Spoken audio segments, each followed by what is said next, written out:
dia. Quero convidar você a se unir aí à sua família e juntos podermos aprender mais do Senhor nesta manhã. Vamos fazer uma oração pedindo ao Pai que Ele venha trazer sobre nós a sua unção, a revelação da palavra e que nós possamos ter aqui um tempo muito proveitoso em nome de Jesus. Onde você está aí, ora comigo, tá bom? Pai querido e amado Deus, nós nos colocamos na Tua presença, buscando o Senhor em Ti a direção para as nossas vidas. Queremos aprender mais da Tua palavra.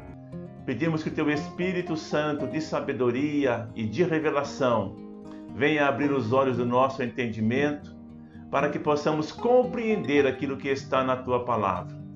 Temos estudado, Senhor, acerca de sonhos e visões. Cremos que é uma maneira do Senhor falar a nós e nós não queremos errar.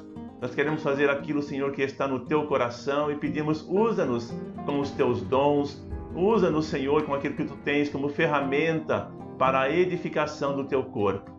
Fica conosco nesta manhã, colocamos já o dia de hoje na Tua presença, Senhor, e ensina-nos a Tua palavra. É o que nós Te pedimos, agradecidos que somos, em nome do Senhor Jesus Cristo. Graças a Deus. Amém, meu amado? Que bom. Bom, nós temos estudado então o assunto sonhos e visões. Eu quero de antemão dizer aos irmãos o seguinte: nós não estamos aqui esgotando todo o assunto. Claro que há muitas coisas que poderíamos falar aqui, mas nós estamos passando assim aquilo que é básico, aquilo que serve como referência para nós, ok? Então nós vamos prosseguir aqui e vamos buscar em Deus a direção dele para que possamos, se for o desejo dele, sermos usados também, né? Com sonhos, com visões, de acordo com a vontade do Pai. Vamos lá então, pega a tua apostila aí. Tá com ela em mãos? Muito bem. Nós paramos na nossa apostila na página 3, tá bom? Falamos dos tipos de visões. E nós vamos começar aqui então na página 4, onde diz assim, ó, na letra C, visões em meio ao sono, tá? Mais uma vez, eu vou precisar ainda ficar baixando minha cabeça de vez em quando aqui, tá bom? Não perca atenção por causa disso, não. Então nós temos aqui na página 4, na letra C, temos assim, visões em meio ao sono. Existem situações em que a linha divisória não é perceptível. Então, meu amado, tem certas situações que não dá para distinguir, fazer, ó, isso aqui foi um sonho, isso aqui foi uma visão. Tem situações que dá, fica claro que a pessoa está acordada e ela está vendo algo, ou está percebendo algo. Lembra? Nós falamos de visão aberta, visão fechada. Né? Visão aberta é aquela que trata do ambiente, daquele momento onde as pessoas estão percebendo. E a visão fechada é só aquele que está sendo usado, que consegue perceber. Então fica às vezes muito claro o que é um sonho e o que é uma visão. Mas existem situações que as coisas se misturam, tá? A gente faz aqui nós fazemos algumas separações para que didaticamente nós possamos nos aproximar daquilo que o escritor quis dizer para nós. Por exemplo, nós temos dois textos aqui que mostram duas situações. Em Daniel capítulo 2, no versículo 26 até o versículo 28, nós já mencionamos isso aqui, que foi a estátua que o Nabucodonosor sonhou. Ele teve um sonho com uma estátua. Nós já falamos o que ela representava, mas daqui a pouquinho eu quero colocar mais algumas coisas para você com relação a isso. Então, no capítulo 2 de Daniel, abra comigo, no versículo 26 a 28, nós temos aí, para você acompanhar a leitura, está assim: respondeu o rei e disse a Daniel, cujo nome era Beltesazar. Lembra? Nós falamos que o Daniel teve o nome mudado, assim como Ananias, Azarias e Misael. O Daniel teve o nome dele trocado para Beltesazar, tá? Podes tu fazer-me saber o sonho? Então veja, Nabucodonosor teve um sonho, ele está dizendo, que vi, e a sua interpretação. Então Nabucodonosor teve um sonho e o Daniel respondeu, né? Desculpa. Versículo 27. Respondeu Daniel na presença do rei e disse: o segredo que o rei requer, nem sábios, nem astrólogos, nem magos, nem adivinhos o podem descobrir ao rei. Mas há um Deus nos céus, o qual revela os segredos. Ele, pois, fez saber ao rei o que há de ser no fim dos dias. O teu sonho e as visões da tua cabeça na tua cama são estas. Percebe?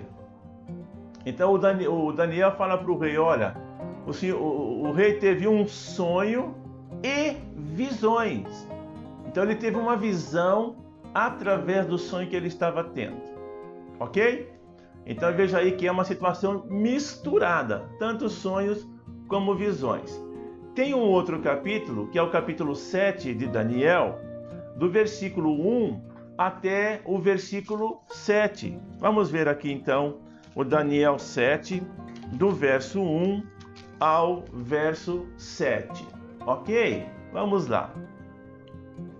No primeiro ano de Belsazar, rei de Babilônia, teve Daniel na sua cama um sonho e visões na sua cabeça. Tá vendo? Então agora, já é o filho do Nabucodonosor, né? Que está reinando.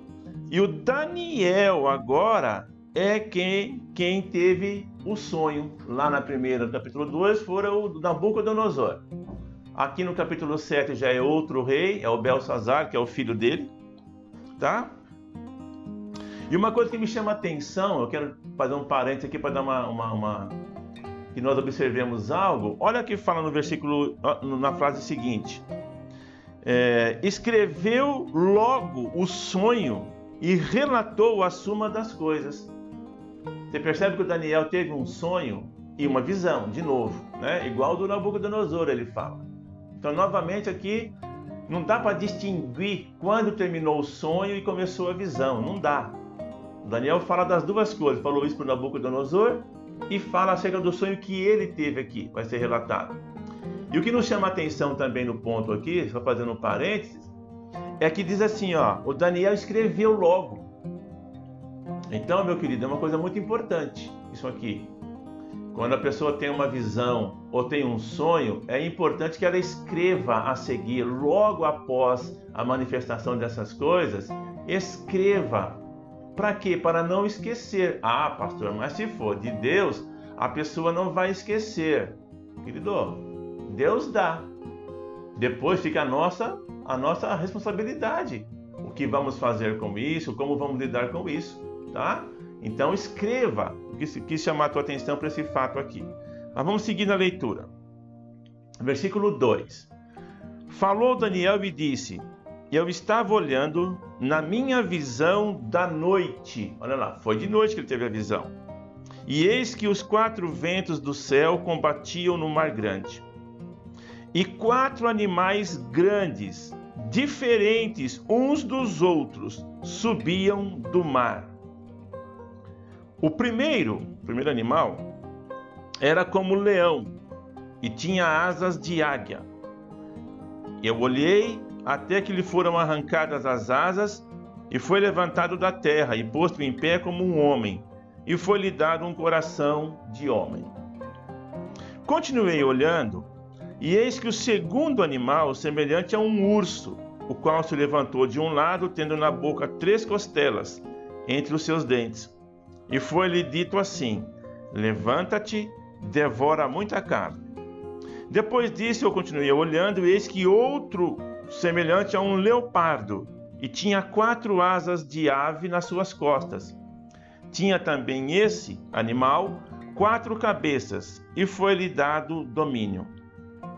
Depois disso, eu continuava olhando nas visões da noite, e eis aqui o 4º animal, terrível e espantoso e muito forte, o qual tinha dentes grandes de ferro, que devorava e fazia em pedaços, e pisava aos pés o que sobejava. Era diferente de todos os animais que apareceram antes dele e tinha 10 pontas. Ok? Nós temos uma imagem para você ver aí, enxergar essa figura. Você observa aí, meu querido, você vai ver que nós temos a estátua do Nabucodonosor e temos a visão do Daniel. A interpretação que o Daniel teve, ela foi assim, na mesma direção da estátua. Se você olhar nessa imagem, a coluna da esquerda tem uma estátua e tem os reinos. Depois nós temos à direita, né, os animais que correspondem às partes da estátua. Daqui a pouquinho eu aponto para você. E na outra coluna da direita, mais à direita ainda, que está no capítulo 8, nós não vamos ler, tá bom? Depois você pode fazer a leitura em casa. O Daniel vai ter um sonho em que ele vai ver um carneiro, um bode, tá? E uma outra fera com chifres.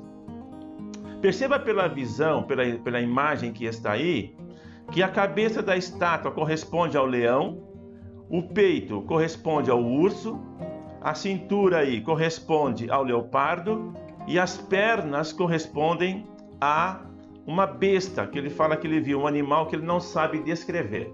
O leão ele falou que era leão, o urso, o leopardo, a outra ele não sabe descrever. E você vê que tem a relação, olha, a cabeça da estátua é o leão.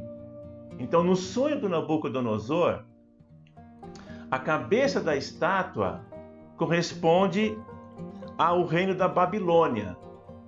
No sonho do Daniel, o leão corresponde ao rei da Babilônia. Na estátua, o peito corresponde ao urso. A cintura aí corresponde ao leopardo e as pernas à grande besta. À direita, nós temos o carneiro, que corresponde ao urso e ao peito. O bode, que corresponde ao leopardo e à cintura. E o outro, que tem aí 10 chifres, com um chifre no meio, com bocas e olhos, corresponde às pernas. Por que nós estamos colocando essa imagem para você desde esse ponto aqui? Para chamar a tua atenção daquilo que nós já falamos para você. Que, às vezes, o que a pessoa está vendo não é literalmente o que ela está vendo. Como assim, pastor? A figura, a imagem que aparece na visão, ela representa algo. Então é uma visão simbólica. Veja que é diferente a estátua de animais, mas tem o mesmo significado. A estátua, os animais, tanto da segunda coluna, como o carneiro e o bode. É uma visão que fala de reinos, tá? Dentro da nossa apostila nós temos um ponto aqui que é o meio de comunicação de Deus. E já eu volto aqui com você, tá? Para falar um pouquinho mais dessas estátuas. Então, voltando aqui para a nossa apostila e para o ponto em que estamos, a visão em meio ao sono, não dá para distinguir às vezes. O Daniel teve uma visão e sonhou. O Nabucodonosor sonhou e teve uma visão. Ou seja, eles se misturam. Então, nem sempre é preciso fazer esta divisão. E outra coisa importante que nós falamos é que o Daniel fala assim, ó, logo que me veio a visão e o sonho, eu escrevi. Então escreva, meu irmão, não confie na tua mente, na tua memória. Se Deus alguma vez te usar com isto, escreva, tá bom? E a segunda parte, o que é mais importante em tudo isso? Tá bom, Deus me deu uma visão, e o que eu faço com isso agora? Quais são os pontos importantes? Olha o que nós temos aí, ó, no item 2 do tópico C. O que importa em tudo isso? Então nós temos que fazer 3 perguntinhas básicas. 3 perguntinhas básicas. Primeira, o sonho ou visão é de Deus? Pastor, como é que eu vou saber se sonho e visão é de Deus? Se esse sonho e essa visão é de Deus? A gente tem uma regra que nós falamos muito simples. Assim, que serve como base para a gente. Qual é a melhor maneira de nós conhecermos uma nota falsa? estudando bem a nota verdadeira. Quando nós conhecemos o que é verdadeiro, nós nunca seremos enganados. Uma pessoa que conhece, as pessoas que lidam com fraude, com falsificações de documentos ou de dinheiro, elas aprendem, meu irmão, a identificar o verdadeiro primeiro. Elas se aprofundam no conhecimento do verdadeiro. Porque quando vier à mão algo falso, fica nítido. É tão perceptível. Tá bom? Então, primeira coisa, uma visão ou um sonho, ele não pode ir contra aquilo que já está escrito na palavra como fundamento. A visão ou o sonho não pode nos levar a agirmos ou pensarmos ou sentirmos coisas diferentes daquilo que as Escrituras traz para nós. Jesus fala que o Espírito Santo, ele diz assim, o Espírito Santo, que quando vier, ele vos guiará a toda verdade. Ok? Então, você quer saber se a visão vem de Deus ou não? Conheça a palavra. Mergulhe no conhecimento da palavra. Que bom que você está aqui nos assistindo, estudando a palavra de Deus. Você está adquirindo o quê? Conhecimento do que é verdadeiro. Você não será enganado, porque você conhece a verdade. João capítulo 8, o versículo 32, o que é que Jesus nos fala? Isto mesmo, conhecereis a verdade, e a verdade vos libertará.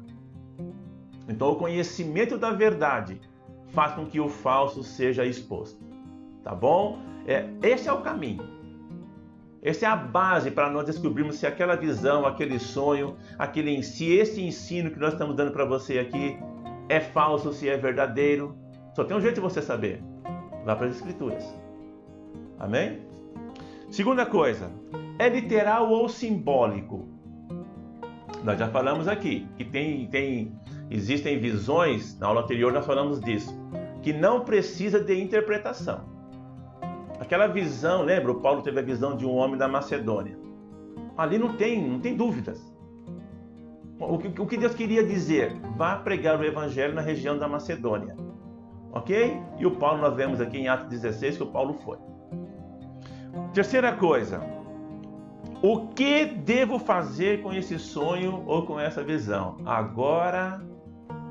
Agora estreitou. Tem pessoas, queridos, eu te dar um exemplo para você, não sei se eu já falei com você isso aqui. Tem um filme do Homem-Aranha, eu uso muito exemplo de filme e desenho, tá? Porque eu sei que vocês assistem, né? Não sei se é De Volta para Casa, é logo que ele se torna o Homem-Aranha, o menino lá, o Peter Parker. E ele tem um amiguinho dele do colégio, e quando o amigo dele descobre que ele é o Homem-Aranha, o Peter Parker fica todo preocupado, ele fala assim, não conta pra ninguém. O amigo dele fala assim, eu não vou conseguir, eu tenho que falar pra alguém, é muita coisa pra mim. Querido, os sonhos, as visões, são coisas fortes de Deus para as nossas vidas. Mas nós não podemos sair assim falando para qualquer um, a qualquer hora, de qualquer maneira. Existem sonhos, existem visões que Deus dá à pessoa que é simplesmente para ela orar por aquela situação. Há uma infantilidade, me permita dizer assim, por favor, não fique chocado ou escandalizado, até porque se você é usado por isso, não seja criança.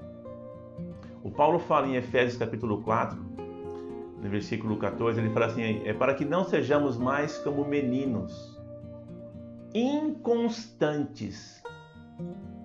Menino, ele tem algumas características, não tem? Ele fala muito, ele quer falar, ele quer contar as novidades. Se ele ganha um presente do pai, da mãe, ele quer sair contando para os amigos todos.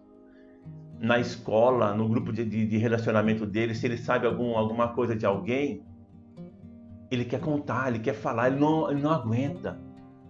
E eu quero dizer para você que, infelizmente, na igreja do Senhor, tem muitas pessoas que são como meninos. A palavra é escrita para crentes, queridos. A palavra foi escrita para aqueles que se dedicam a estudá-la. Então, essa carta que o Paulo escreve aos Efésios, ele está escrevendo para uma igreja. E ele fala assim, nós não podemos ser meninos.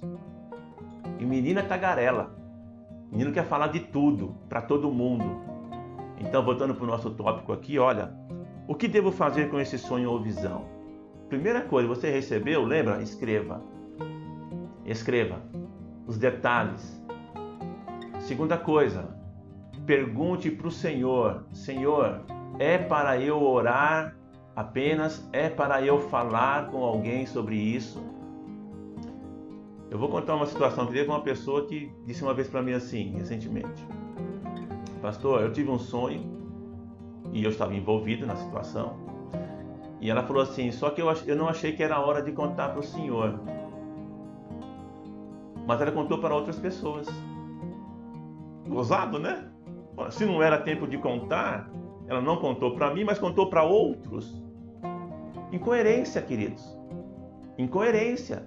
Se não era tempo de contar, por que contou? Para outras pessoas. Então nós estamos assim, cheios de pessoas que não sabem lidar com aquilo que Deus dá.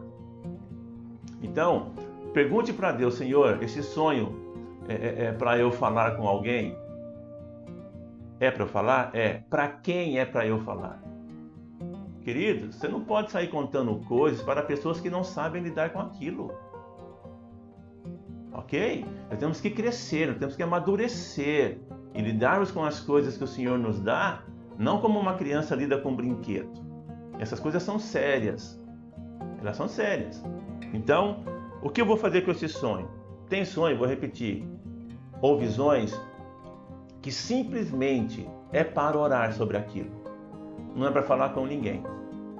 Mas o ser humano é complicado. Raramente eu vou falar, olha, nesses meus anos de pastoreio, raramente eu conheço alguém que consegue segurar alguma coisa. A pessoa sempre acha que tem que contar. Ela sempre conta para alguém. Não, mas eu confiava demais naquela pessoa. Por isso que eu contei para ela. Então, você contou para a pessoa contou para alguém em quem ela confiava. Aquela que recebeu conta para outro em quem ela confia. A terceira que recebeu conta para outro em quem ela confia. O quarto e assim vai criando essa bola de neve, porque todos nós temos pessoas em quem nós confiamos, verdade ou não é? Então aquilo que era para ser, para eu apenas orar, agora duas pessoas só, né, na verdade estão sabendo, ou seja, Deus e a torcida do Corinthians. Né? Ou seja, uma multidão está sabendo daquilo que Deus mostrou para aquela pessoa, para ela orar sobre aquilo. Então, muito cuidado aqui, tá bom? Vamos lá, seguindo a nossa apostila então. Na sequência nós temos aqui, olha, o meio de comunicação de Deus. Então, sonhos e visões, nós já temos falado isso aqui, é um meio de comunicação de Deus. Deus não fala só com pessoas salvas. Olha aqui, ó. No livro de Jó, capítulo 33, nós não colocamos esse versículo aí, depois você pode conferir em casa. Vai falar que Deus fala aos homens, por sonhos ou por visões. Ele fala aos homens. E ele fala aos justos. Justos nós chamamos aqueles que creem na palavra, creem em Jesus, não é? Essas são as pessoas que a Bíblia chama de justos. No livro de Isaías, capítulo 1, versículo 1, nós temos o texto aí.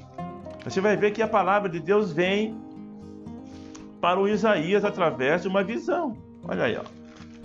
Isaías capítulo 1 diz assim: visão de Isaías, filho de Amós, a qual ele viu a respeito de Judá e Jerusalém, nos dias de Uzias, Jotão, Acás e Ezequias, reis de Judá. Tá? Então, aqui vem a visão de Deus. Eu peguei essa referência, podemos pegar outras referências. A gente está na Bíblia, nós temos visto aqui, não é? O próprio Daniel. Eu peguei aqui para você ver que Deus fala aos justos, mas Ele também fala aos ímpios. Em Daniel capítulo 2, com quem foi que Deus falou? Aquela visão da estátua que nós vimos aqui. Quem foi que teve a visão da estátua? Não foi o Daniel. Foi o Nabucodonosor que teve a visão da estátua. Foi ou não foi? Do Daniel, a visão é do capítulo 2, que ele viu lá aqueles 4 animais. No capítulo 8, que ele vê também animais. Mas da estátua, a visão foi Nabucodonosor, um rei ímpio, querido. Uma nação que não conhecia o Senhor. Tá? Nós temos aqui no livro de Daniel, capítulo 5, uma outra situação em que aparece uma mão escrevendo na parede, que é o rei Belsazar. Mas nós temos separado para você, em Gênesis capítulo 40, uma passagem bem conhecida. Gênesis 40, versículos 1, né? Depois o 4 e 5, e depois do 6 ao 23, que nós não vamos ler tudo, senão fica muito longa a leitura aqui. Eu quero apenas pegar o que está aí, ó. Gênesis 40, versículos 1 e 4, e depois o versículo 5. Vamos ler. É a passagem que fala do sonho de um padeiro e de um copeiro. Olha aqui. E aconteceu depois dessas coisas que pecaram. Quem foi que pecou aí? Está escrito: o copeiro do rei do Egito e o padeiro. Os dois pecaram, tanto o copeiro como o padeiro, contra o seu senhor, o rei do Egito. Então aqui, versículo 1. Versículos 4 e 5. E o capitão da guarda pô-los a quem? Ao padeiro e ao copeiro, tá? A cargo de José. José estava na prisão. Ele já havia sido lançado na prisão por causa daquela tentativa de assédio da mulher do Potifar. Ele assediou José, o José não quis fazer nada com ela. Ele foi mandado para a prisão porque ela mentiu contra ele. Então, voltando ao versículo. O capitão da guarda pô-los ao copeiro e ao padeiro a cargo de José para que o servisse. E estiveram muitos dias na prisão. E ambos, o padeiro e o copeiro, sonharam um sonho. Aqui é um sonho. Cada um seu sonho na mesma noite. Cada um conforme a interpretação do seu sonho. O copeiro e o padeiro do rei do Egito, que estavam presos na casa do cárcere. Do versículo 6 em diante, vai relatar o que aconteceu. Eu vou resumir para você a história. Tá? Depois você lê aí na sua lição de casa. Esses homens vão ter sonhos e José vai escutar os sonhos. Eles vão contar o sonho um para o outro e o José vai escutar a conversa deles e vai interpretar, vai revelar o sonho tanto para o padeiro como para o copeiro. Na leitura do texto, você vai ver que são coisas estranhas. O copeiro está com um cesto e vem as aves do céu e comem lá o pão da cabeça dele. José fala assim, você já era. Você corta a cabeça. Você pode preparar as coisas porque você, meu filho, você está na roça, sem cachorro, sem enxada. Ou seja, você vai morrer, velho. O copeiro já é diferente. Ele fala que tem lá um cacho de uva que ele espreme na taça do faraó. José fala assim, você está de boa. Você vai ser reintegrado às suas funções. E quando você chegar lá, você lembra de mim, hein? E o cara, ó, não deu nem nada pro José, tá? Então, simplificando aqui, são duas pessoas do Egito, querido. Funcionários do faraó. Eles têm sonhos. Deus está avisando a eles o que iria acontecer em suas vidas. Estranho isso, né? Deus fala através de sonhos com ímpios também, tá? E temos outras passagens nas Escrituras que você pode aí fazendo uma leitura buscando, aliás, você pode fazer isso como lição de casa, né? Busque na Bíblia aí situações onde tem sonhos e visões, você vai perceber o que é visão alegórica, o que é visão literal, se está falando para um ímpio, se está falando para um justo, Tá bom? Letra D, já temos falado isso aqui, ó. Nem toda visão vem de Deus. Temos falado isso, né? Nós até lemos aquele versículo lá de Jeremias, capítulo 14, quando o profeta tem uma visão e o Jeremias fala com ele. Outra maneira de visão, está na letra E, é o que chamamos de transfiguração. É um modo de manifestação de visão. Aqui nós temos que tomar cuidado. Abra lá em 2 Coríntios, capítulo 11, versos 12 e 14. Vamos lá. Segunda carta de Paulo aos Coríntios.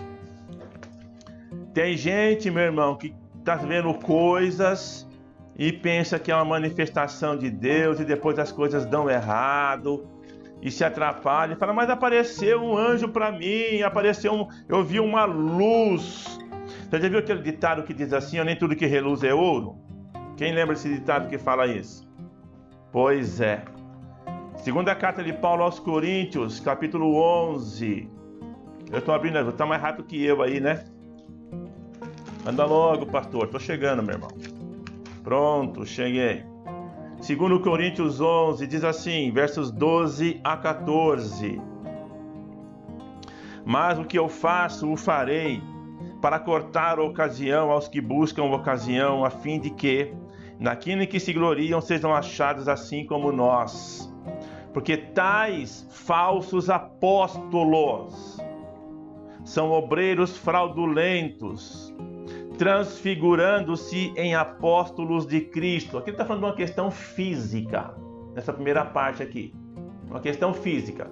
Mas olha o que ele fala a seguir. E não é se admirar, não é maravilha, porque o próprio Satanás, presta atenção aqui, ó.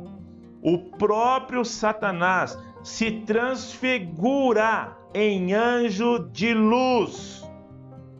Não é muito, ou seja, não é raro, então, não é difícil que os seus ministros, quem são os ministros de Satanás? Paulo está fazendo uma comparação entre os ministros de Deus verdadeiros e os falsos. Ele fala, não é muito que os seus ministros, quem são os ministros de Satanás? São demônios. Se transfigurem em ministros de justiça, o fim dos quais será conforme as suas obras. Você sabia que o anticristo, nós estamos vivendo um momento que antecede a chegada do anticristo. Ele está prestes a se manifestar. Eu não sei se esse ano, o ano que vem, eu não sei. Mas o cenário do mundo está sendo preparado para a manifestação do anticristo.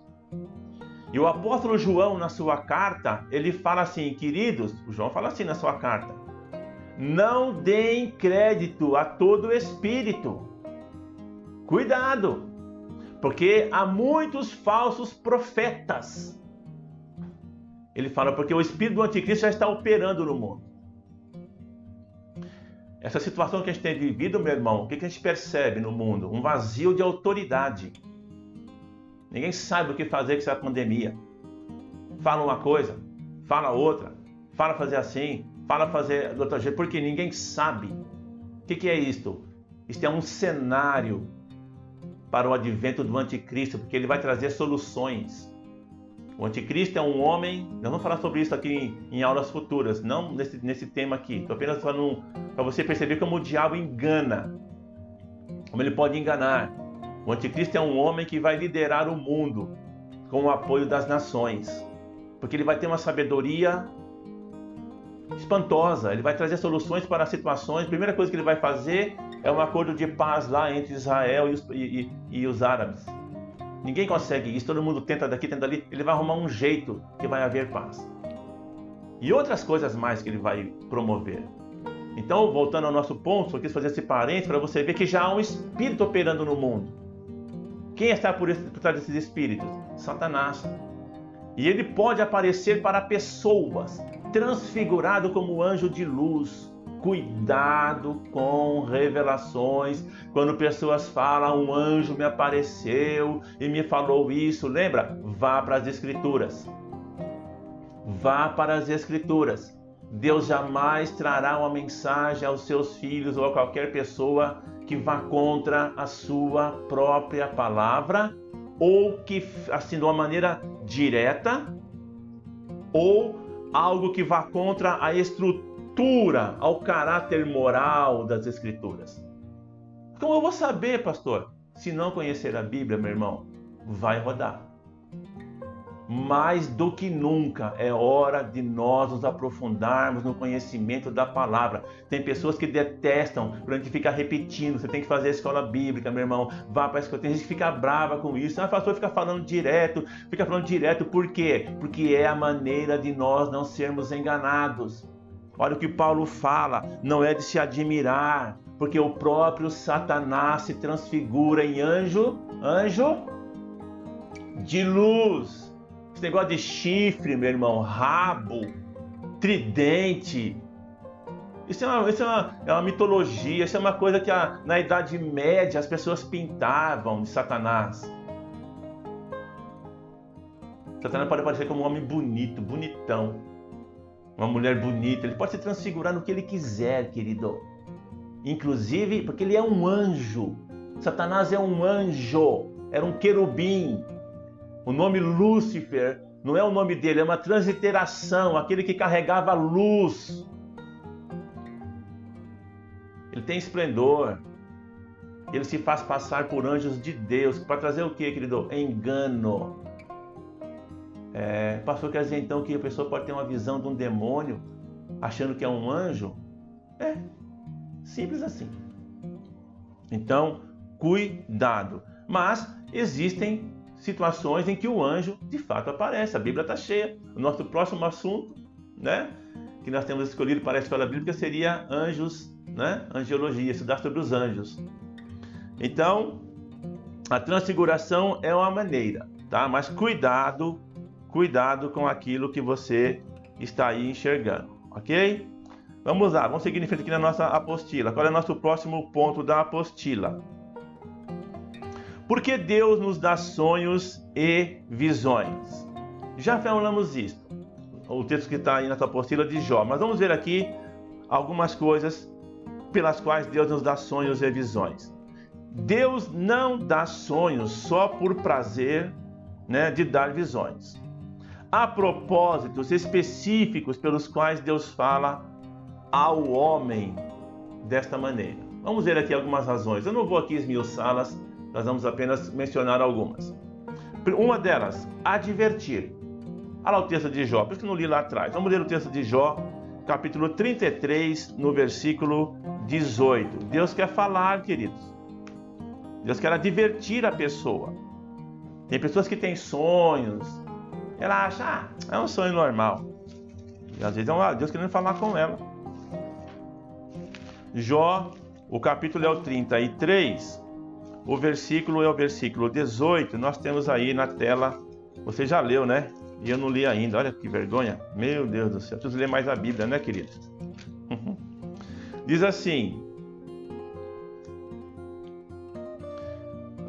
vamos ler um pouquinho antes, aqui está o 18, né? Vamos ler um pouquinho antes. Versículo 14. Antes, Deus fala uma e duas vezes, porém ninguém atenta para isso. Olha lá. Olha lá. Teve homens de Deus sérios que previram isso que está acontecendo no mundo hoje. Mas ninguém deu crédito, querido. Ninguém deu crédito. Antes, Deus fala uma e duas vezes, porém ninguém atenta para isso. Olha como ele fala. Em sonho ou em visões. Olha aí. Ou em visão de noite. Quando cai sono profundo sobre os homens, e adormecem na cama.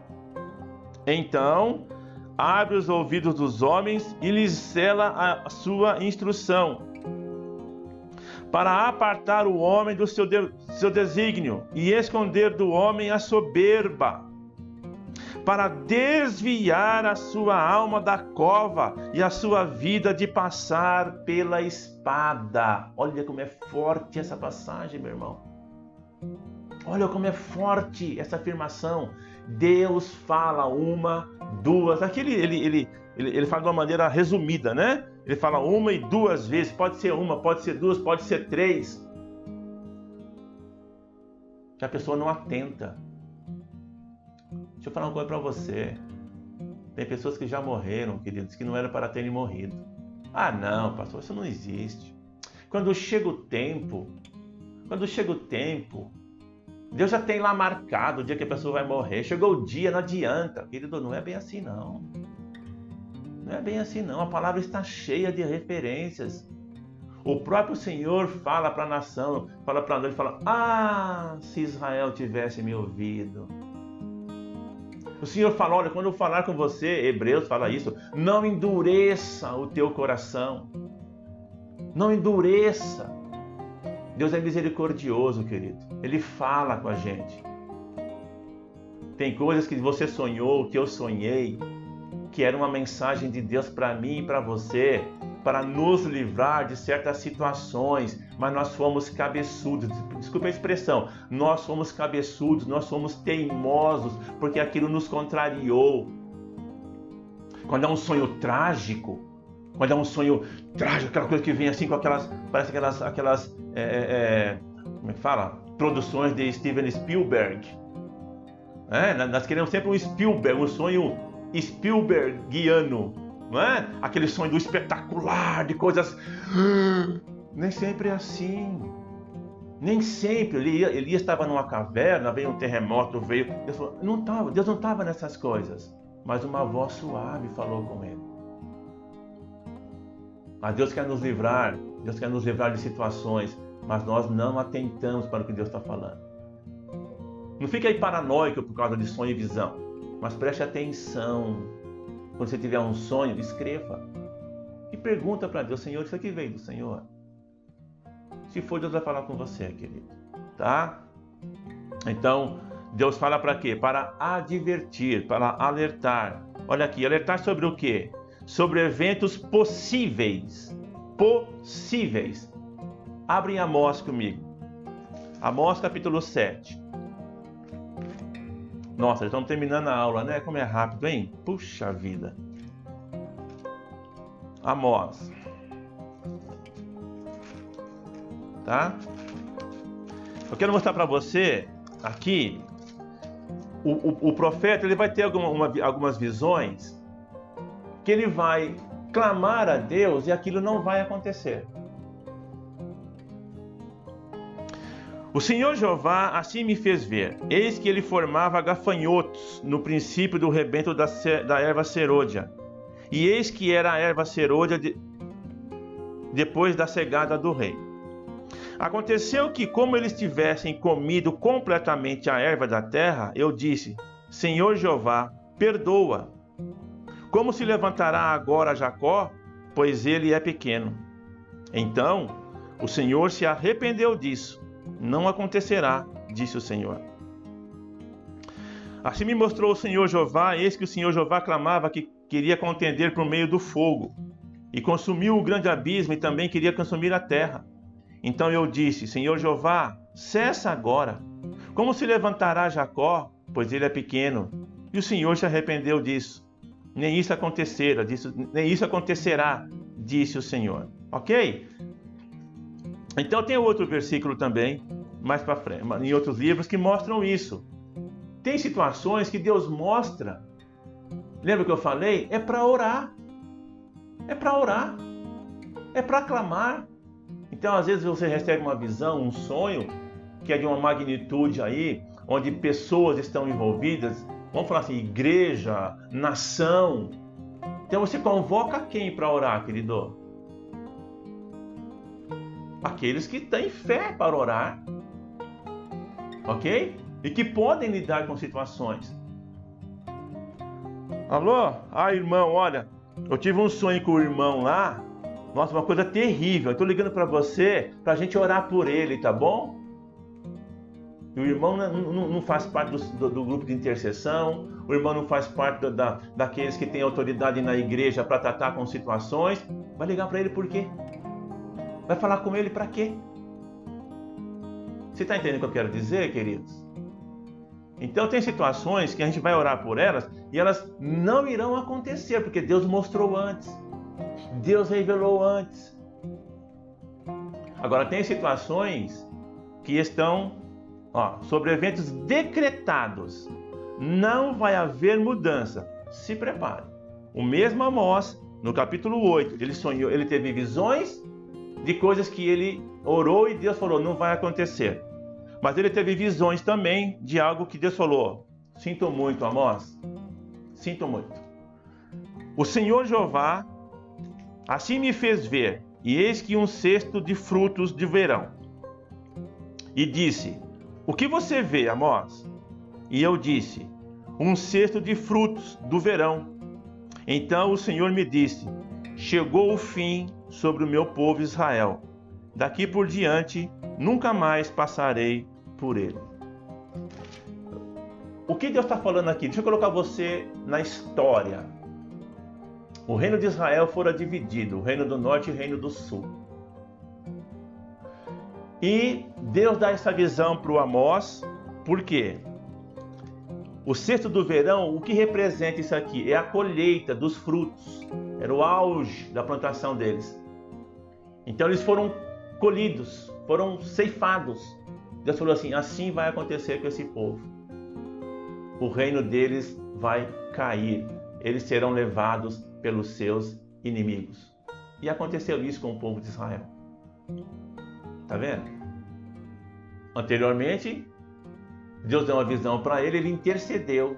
Deus falou, não vou fazer, já aconteceu, o gafanhoto não vai consumir o fruto da terra de vocês. Eu não vou mandar fogo aqui para arrasar essa terra. Mas no capítulo 8, Deus fala, Amós, isso não vai dar para impedir. E só que eu vou fazer um adendo aqui, quando eu falo que Deus se arrependeu, eu queria que você entendesse assim, nas palavras em que estão escritas essas passagens da Bíblia, por exemplo, a palavra arrepender-se aqui usada em relação a Deus não é a mesma quando fala do arrependimento do homem. O homem arrepende-se daquilo que fez. Deus, o arrependimento dele é no seguinte sentido, ele muda a atitude prevista diante da mudança do homem na situação. Ok? Então, quem mudou de fato, quem se arrependeu de fato foi o homem. Então Deus fala, então não vai acontecer aquilo que eu disse que aconteceria se ele permanecesse nesse caminho. Tá bom? Nós temos o ato e nos arrependemos do ato. Da parte de Deus não existe o ato, porque o homem se arrependeu. E aquilo que fora predito que iria acontecer, não acontecerá, porque o homem mudou de atitude. Tá bom? Fique bem claro isso, porque a Bíblia fala que Deus não é homem para que minta, nem filho do homem para que se arrependa. Olha lá, como homem. Ok? Que bom. Me dá aí um minutinho só. Então, só para a gente ver que Deus fala para advertir, né, sobre eventos decretados ou sobre eventos possíveis. Para encorajar ou consolar, você lê esses textos aí depois, para dar direção, olha aqui é o texto que o Paulo lá recebeu em Atos capítulo 16. Tá bom? Fique com Deus, um bom domingo para você, até daqui a pouco, não vai esquecer, hein? Vai aí, vai tomar uma água, chama, acorda lá quem estava dormindo, que não participou da escola bíblica, diga, ó, daqui 10 minutos é o culto, vamos lá ser abençoados com uma palavra do Senhor. Até já!